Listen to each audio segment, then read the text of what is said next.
বাংলাদেশ জিন্দাবাদ বা জয় বাংলা বললেন, এটার ভিত্তিতে আপনি আর বিচারক হতে পারবেন না। যেখানে আগে স্বরাষ্ট্র মন্ত্রণালয়ের পাশাপাশি কোনো মতামত রাখারই স্কোপ ছিল না, সেখানে একটা নিরপেক্ষ ফোরাম থেকে অ্যাটলিস্ট মতামত রাখার স্কোপ তৈরি হয়েছে। সো আমার যদি এক্সপেকটেশন 10 থাকে, অ্যাটলিস্ট আমি তো 4 অ্যাচিভ করেছি। যেটা অ্যাচিভ করেছি সেটা বলেন, বলে তারপর বলেন যে আরো করা অনেক উচিত ছিল। যেভাবে উড়িয়ে দেওয়া হয়, মনে হয় যেন আইনটা না করলেও কোনো সমস্যা ছিল না। আমি আপনাদের সাথে একটু দ্বিমত পোষণ করছি যারা সমালোচনা করছেন। আরেকটা দেখবেন বলে আমাদের কারোর সাথে কোনো কনসালটেশন করা হয় না। তো এটা খুব হাস্যকর একটা কথা বলা হয়। আমাদের এখানে সংস্কার যে কমিশনগুলো করা হয়েছে, এত এক্সটেন্সিভ লেভেলে কনসালটেশন 1972 সালে বাংলাদেশের সংবিধান প্রণয়ন করার সময় করা হয় নাই। তবে একটা কথা বলে যে আমরা যেটা বলেছি সেটা রাখা হয় নাই। হোল্ড অন, আপনি 10টা কথা বলেছেন, তার মধ্যে অ্যাটলিস্ট 6টা রাখা হয়েছে। প্লিজ সত্য কথা বলেন যে আমি 10টা সুপারিশ করেছিলাম, মাত্র 6টা রাখা হয়েছে। আমাদের কোনো সুপারিশই রাখা হয়নি এটা বলবেন না, বিকজ এই সংস্কার প্রক্রিয়ার সাথে আমি ওতপ্রোতভাবে জড়িত ছিলাম। আমি কনফিডেন্টলি বলতে পারি, নিশ্চয়ই এই সিভিল সোসাইটি যখন ফিরে যাব, জিল্লুরের প্রোগ্রামে সবচেয়ে বড় সমালোচকদেরকে আমি বাছাই করে রেখেছি, তাদের সাথে আলোচনা করব, প্রমাণ করে দেখাবো। এভারেজে 10টার মধ্যে অন্তত 6টা সুপারিশ রাখা হয়েছে। তো আমার কাছে মনে হয় কি, কিছু কিছু মানুষের কাছে নেগেটিভিটি বা নেতিবাচক প্রচার হচ্ছে একটা উদ্দীপকের মতো। হয়তো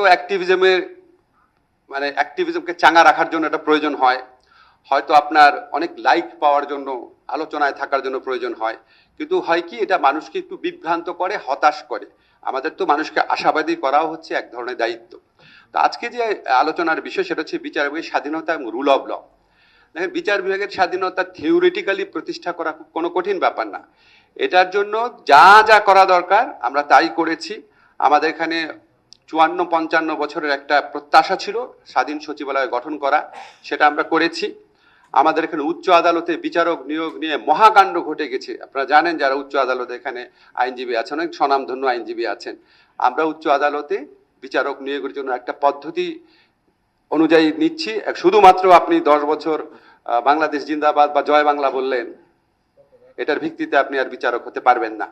আপনারা সবাই জানেন যারা এখানে সুপ্রিম কোর্টে আইনজীবী আছেন, বাংলাদেশের ইতিহাসে সর্বশেষ যে নিয়োগটা হয়েছে, আমাকে অনেকেই বলেছেন, সুব্রত দাদা আপনারও তো নিশ্চয়ই মনে হয়, সবচেয়ে ভালো নিয়োগ হয়েছে। সো এখন একটা ব্যাপার হচ্ছে কি, ধরেন আমি উচ্চ আদালতের হাতে নিম্ন আদালতের মানে আইন মন্ত্রণালয়ের সমস্ত ক্ষমতা আমরা দিয়ে দিচ্ছি। সরকারের সমস্ত ক্ষমতা উচ্চ আদালতকে দিয়ে দেওয়া হয়েছে। নিম্ন আদালতে পদ সৃজন, নিম্ন আদালতে ট্রান্সফার, পদোন্নতি, শৃঙ্খলা সংক্রান্ত কার্যাবলী দেখা, উচ্চ আদালতের নিয়োগ, উচ্চ আদালতের বেঞ্চ গঠন, সবই এখন উচ্চ আদালতের হাতে। এখন যে স্বাধীনতা এস্টাবলিশ হলো, এই স্বাধীনতার সুফল কি আপনারা পাবেন? এর ফলে কি রুল অফ ল প্রতিষ্ঠিত হবে? সেটা আমি জানি না, সেটা আমি 100% বলতে পারবো না। কিন্তু আমি একটা জিনিস জানি, অসীম স্বাধীনতা, জবাবদিহি ছাড়া যদি অসীম স্বাধীনতা থাকে, সেই স্বাধীনতা সবসময় প্রত্যাশিত সুফল বয়ে আনে না। সেই জন্য আমি মনে করি উচ্চ আদালতেও কিছু সংস্কারের প্রয়োজন রয়েছে। এই সংস্কারের চিন্তা উচ্চ আদালত থেকেই আসতে হবে। 3টা খুব ভাইটাল ক্ষেত্র রয়েছে। একটা হচ্ছে উচ্চ আদালতে আপনি দেখবেন যে ওইখানে প্রধান বিচারপতির একটা ক্ষমতার কেন্দ্রিকতা আছে। এটাকে একটুখানি গণতন্ত্রায়ন প্রয়োজন। প্রধান বিচারপতির একক ক্ষমতা যে কোনো বেঞ্চ গঠন করছেন, ভেঙে দিচ্ছেন, এখানে একটু গণতন্ত্র আনা প্রয়োজন। যদিও সংবিধানে বলা আছে ইচ্ছা করলে উনি সিনিয়র একজনকে দিতে পারেন দায়িত্ব, কিন্তু এটা কখনো হয় না। এখানেও যদি একটুখানি কালেকটিভ একটা ডিসিশনের ব্যাপার থাকে, ভালো হয়। সেকেন্ড হচ্ছে উচ্চ আদালতের বিচারকদের কোড অফ কন্ডাক্ট। আপনারা জানেন উচ্চ আদালতের বিচারকরা কি কি করেছে, প্রাতঃস্মরণীয় কিছু নাম আপনাদের নিশ্চয়ই মনে আছে। তো প্রাতঃস্মরণীয় নামগুলো আবার ফিরেও আসতে পারে পলিটিক্যাল গভর্নমেন্ট আসলে। এখানে কোড অফ কন্ডাক্টটাকে খুব যুগোপযোগী করতে হবে, একটা স্ট্রিক্টলি এটা এনফোর্স করতে হবে। থার্ড হচ্ছে কন্টেম্প অফ কোর্ট। আপনারা জানেন, আমি এই ফ্যাসিস্ট আমলে একটা কথা বলতাম, কারো সমালোচনা করতে আমি ভয় পাই না, কিন্তু উচ্চ আদালতের বিচারকের সমালোচনা করতে আমি ভয় পাই। কারণ আপনি কিছু বললেই আপনার উপর কন্টেম্প মামলা করে দিবে। কন্টেম্প মামলার একটা অদ্ভুত দিক হচ্ছে, যে অভিযোগকারী সেই বিচারক, যে অভিযোগকারী সেই যদি বিচারক হয়, তাহলে তো ন্যায় বিচারের প্রধান শর্ত এখানে থাকে না। কন্টেম্প অফ কোর্টের মামলার শিকার হয়ে ফ্যাসিস্ট আমলে কি অবস্থা হয়েছিল আমাদের, ইনক্লুডিং মি, সেটা নিয়ে বিস্তারিত বলবো, এখানে বলার সময় নাই, সুযোগ নাই।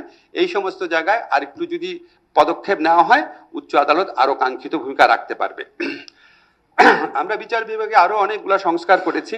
সিআরপিসি, সিপিসি তে প্রসিডিউরাল সংস্কার করা হয়েছে, কিছু কিছু জায়গায় ভুল থাকতে পারে, কিন্তু মেজরিটি প্রভিশন মানুষকে সুফল এনে দিবে। আমাকে অনেক আইনজীবী বলেছেন। আমরা লিগাল এইড ম্যাসিভলি সম্প্রসারিত করেছি। আজকে দেখলাম একজন লিখেছে লিগাল এইড কিছুটা সম্প্রসারিত করা হয়েছে। আগে যেখানে লিগাল এইডের মাধ্যমে যদি 3টা কেস নিষ্পত্তি হতো, রাইট অ্যাট দিস মোমেন্ট এখন হচ্ছে 15টা, 5 গুণ বৃদ্ধি পেয়েছে। এটা কি কিছুটা সম্প্রসারিত? 5 গুণ বৃদ্ধি পাওয়া কিছুটা সম্প্রসারিত? আমরা বিশ্বাস করি এটা 10 থেকে 20 গুণ বৃদ্ধি পাবে। আমরা এটাকে অধিদপ্তরে উন্নীত করেছি, অনেক জনবল বাড়িয়েছি, ম্যান্ডেট বাড়িয়েছি। এছাড়া ডিজিটাল সিকিউরিটি অ্যাক্ট, নারী শিশু নির্যাতন দমন, রেজিস্ট্রেশন আইন, বিভিন্ন আইনের সংস্কার করেছি। এখন ধরেন আমি আপনাকে বলতে পারি থিওরিটিক্যালি উচ্চ আদালত, বিচার বিভাগের স্বাধীনতা প্রতিষ্ঠা করার জন্য যা যা আইন করা দরকার সব আমরা করেছি। আমি টেম্পটেড হচ্ছি বলতে যে আমরা 100% করেছি। কিন্তু তারপরও যদি বিচার বিভাগের এই স্বাধীনতার সুফল পাবেন নাকি, যদি বিচার বিভাগের জবাবদিহিতা আসে, গুড প্র্যাকটিস শুরু হয়, অবশ্যই পাবেন। কিন্তু এটার ফলে কি রুল অফ ল প্রতিষ্ঠিত হবে? নো। রুল অফ ল আরো অনেক একটা সম্প্রসারিত ধারণা। রুল অফ ল এস্টাবলিশ করতে হলে বিচার বিভাগ এনাফ না, এখানে আমাদের পুলিশ বিভাগ, বিভিন্ন বাহিনীগুলার রোল আছে, এখানে আমাদের যারা গোয়েন্দা এজেন্সি আছে তাদের রোল আছে, আমাদের প্রশাসনের রোল আছে, আমাদের যারা ক্ষমতা কেন্দ্রে আছেন প্রত্যেকের একটা রোল আছে, একটা আনসারের, একটা চৌকিদারেরও রোল আছে, জনপ্রতিনিধির রোল আছে। রুল অফ ল প্রতিষ্ঠা করা পৃথিবীতে সবচেয়ে বড় চ্যালেঞ্জগুলোর একটা। এই চ্যালেঞ্জে যদি মোকাবেলা করতে হয়, এটা একটা অব্যাহত প্রক্রিয়া। এটা আমাদের কমপক্ষে 5 থেকে 10 বছর লাগবে। যারা আমরা সংস্কার নিয়ে অধীর হয়ে যাই, আমি আপনাদেরকে বিনয়ের সাথে বলি, আমরা পৃথিবীতে সবচেয়ে বড় সংস্কারক হিসাবে কাকে চিনি? সিঙ্গাপুরে যে ছিলেন লি কুয়ান ইউ, উনাকে আমরা সবচেয়ে বড় সংস্কারের একজন মানে আদর্শ প্রবাদ প্রতি মানুষ হিসাবে চিনি। আপনি একটু সিঙ্গাপুরের ইতিহাসটা পড়ে দেখেন তো, উনি কি 5 বছরে সিঙ্গাপুর চেঞ্জ করে ফেলেছেন? চেঞ্জ করা শুরু করেছেন। সংস্কারের সুফল পেতে 10 থেকে 15 বছর লেগেছে। আমরা সংস্কারের পথে, সুশাসনের পথে, রুল অফ ল এর পথে অগ্রসর হয়েছি। এই অগ্রযাত্রাকে আরো বেগবান করার মতো ক্ষমতা নির্বাচিত সরকারগুলার থাকবে।